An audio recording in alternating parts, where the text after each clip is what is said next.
Bonjour à tous, il va être question aujourd'hui de Mummy, le nouveau film réalisé par Xavier Dolan avec Suzanne Clément, Anne Dorval et Antoine-Olivier Pilon dans les rôles principaux.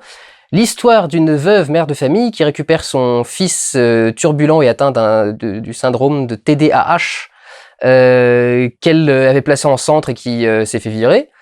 Elle doit donc à nouveau vivre avec lui, l'accueillir chez elle et mener une vie pour tous les deux, gérer ses crises, gérer ses turbulences. Mais l'arrivée d'une nouvelle voisine dénommée Kayla va peut-être tout changer dans cette petite famille un peu dysfonctionnelle, il faut quand même l'avouer. C'est très compliqué de parler de ce film, j'arrive pas à le faire. Ça doit être la 14e fois que je recommence le truc, j'ai pas fait 7 minutes à chaque fois, hein, je me gourde dès le résumé du film en fait. C'est compliqué à résumer et j'ai du mal à en parler parce que je me suis complètement fourvoyé sur un truc du film pendant toute la projection, et quand je suis sorti, je me suis rendu compte que c'était pas vrai, et je me suis dit merde, mais alors qu'est-ce que je pense de ce film? Et du coup, c'est compliqué de faire le bilan. C'est parfait. En tant que critique, je n'ai rien à reprocher à ce film. C'est du papier à musique, c'est millimétré, c'est parfait. Il n'y a pas d'autre mot. Voilà. Donc allez le voir. Après, ça dépend si l'histoire vous intéresse ou pas, si le style de film peut vous intéresser ou pas, mais foncièrement, le film est excellent. Il y a vraiment rien qui dépasse, il y a rien qui est trop, il y a rien qui est coupé, il est juste parfait. Niveau mise en scène. J'ai quelques problèmes en fait. Le truc, c'est que je suis toujours subjugué par Laurence Anyways, qui est sans doute le meilleur film que j'ai vu de ma vie. Et j'ai un problème avec les enjeux du film, Mummy, parce qu'en fait, ces personnages n'ont pas le choix de leurs actions.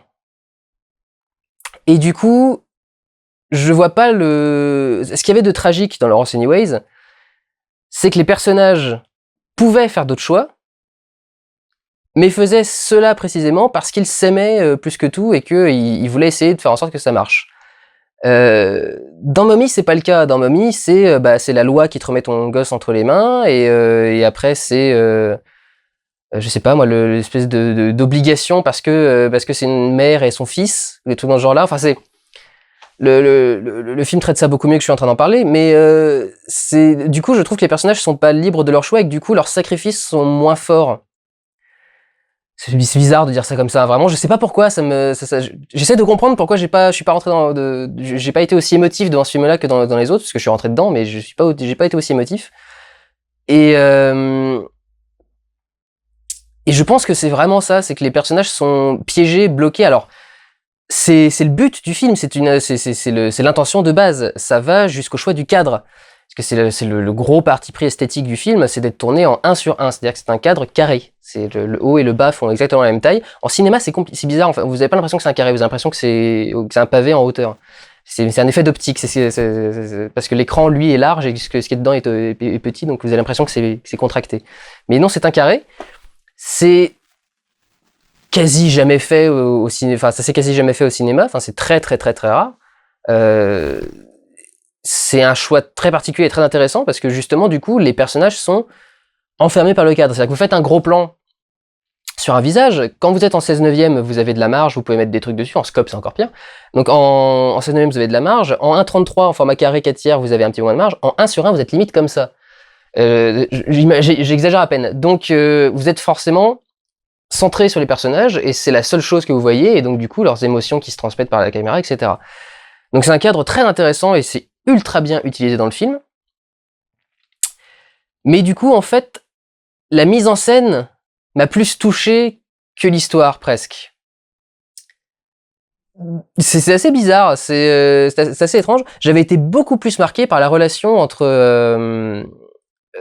la mère et le fils dans J'ai tué ma mère, le premier film de Xavier Dolan, où je trouvais qu'il y avait là, du coup, ce côté un peu tragique des choix qu'on pourrait faire autrement, mais qu'on fait d'une certaine façon parce que on a décidé. Enfin, voilà, le personnage n'était pas contraint dans J'ai tué ma mère.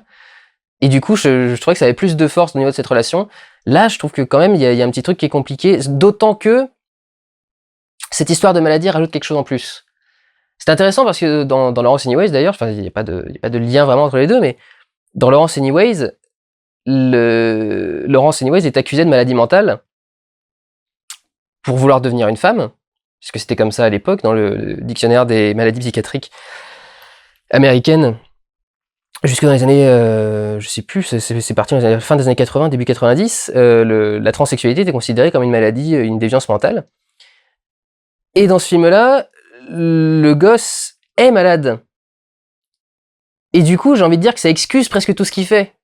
Quand on a un syndrome, quand on a un truc qui est scientifiquement reconnu, il y a quelque chose qui fait que, bah oui, on sait qu'il y a une maladie, on sait qu'elle est là et que c'est compliqué à gérer. Et du coup, je sais pas, j'arrive pas à... J'ai pas réussi à être avec eux, en fait. J'étais très content pour eux, avec les personnages, je veux dire. Très content pour eux quand ils étaient contents, très triste pour eux quand ils étaient tristes, mais j'arrivais pas à ressentir ça profondément, quoi. Ça m'a pas marqué, c'est pas rentré en moi. Ça m'a pas donné je me suis pas senti, j'ai pas ressenti l'état des personnages. J'ai pas eu cet effet d'empathie que j'ai normalement avec des histoires qui me touchent vraiment beaucoup et où je me projette un peu. C'est surprenant d'ailleurs, normalement des problèmes de garçons avec leur mère, ça devrait me parler, mais du coup là non, ça me parle pas vraiment. Et c'est vrai que du coup j'ai eu un peu plus de mal à rentrer dans Mommy, mais c'est pas à apprécier Mommy. C'est ça c'est là-dessus que je veux faire la différence surtout principale. C'est que c'est une question personnelle. J'aime pas, enfin je suis moins touché par cette histoire. C'est pas que je l'aime pas, je suis moins touché par cette histoire. Mais c'est une excellente histoire, excellemment écrite et excellemment interprétée par d'excellents acteurs. Avec un excellent réalisateur, si on veut rajouter encore de l'excellence là-dedans, enfin c'est vraiment, vous pouvez pas faire mieux presque. Donc voilà, j'ai du mal à être ultra enjoué, mais c'est un film excellent et il faut aller le voir. Mais vraiment la mise en scène m'a beaucoup plus impressionné que tout le reste. C'est les choix esthétiques, les choix de cadre, les choix de réalisation. Les acteurs sont incroyables. Enfin, je veux dire, Anne Dorval, que je savais déjà être une grande actrice, avec un fort potentiel comique, si vous avez vu Le Cœur a ses raisons. Là, enfin, c'est la transformation de l'actrice est absolument incroyable. Et Suzanne Clément, pareil, qui était le rôle principal secondaire de Laurence Anyways, est assez bluffante ici aussi, avec un personnage qui est ultra fragile, qui est très bizarre. On sent qu'il y a une espèce de traumatisme ou qu'il y a un truc assez étrange. Avec le bégaiement, etc. Et la façon qu'elle a de le gérer en fonction d'où elle est, parce qu'elle se sent un peu mieux quand elle est avec Steve et Diane, qui sont donc les personnages principaux, et qu'elle a un peu moins avec sa famille, donc il y avait un truc intéressant. Je vais pas en parler de 36 heures parce que je vais commencer à me perdre et à me répéter, ça va être chiant. J'ai pas grand chose de plus à dire, enfin vraiment je peux rien reprocher à ce film. Il y a vraiment rien qui dépasse, il y a rien qui est mauvais, donc allez le voir, c'est tout. Voilà, ça m'a pas chamboulé, mais Tom à la ferme, quand j'avais été le voir au début de l'année, il m'avait pas chamboulé non plus. Enfin, c'était un excellent film, mais voilà. David Dolan ne peut pas à chaque fois faire pleurer dans les chaumières. Il a déjà eu son prix et sa palme à Cannes, donc c'est déjà excellent pour lui. De toute façon, à chaque fois qu'il présente un film, il repart avec un truc. Et voilà, et c'est de toute façon, pour moi, le réalisateur le plus doué à l'heure actuelle, le plus brillant, le plus intelligent et le plus fort. Donc voilà, encore une fois, un très bel exemple. Mais je suis un peu moins fan. Peut-être que je le reverrai pas, contrairement à d'autres Xavier Dolan. Voilà, compliqué d'en parler parce que vraiment, c'est génial et en même temps, je suis pas ressorti avec des étoiles dans les yeux, donc il y a une espèce de dualité intérieure qui est compliquée pour moi à sortir. Mais voilà, ce qu'il faut retenir pour vous, c'est que c'est génial et qu'il faut aller le voir.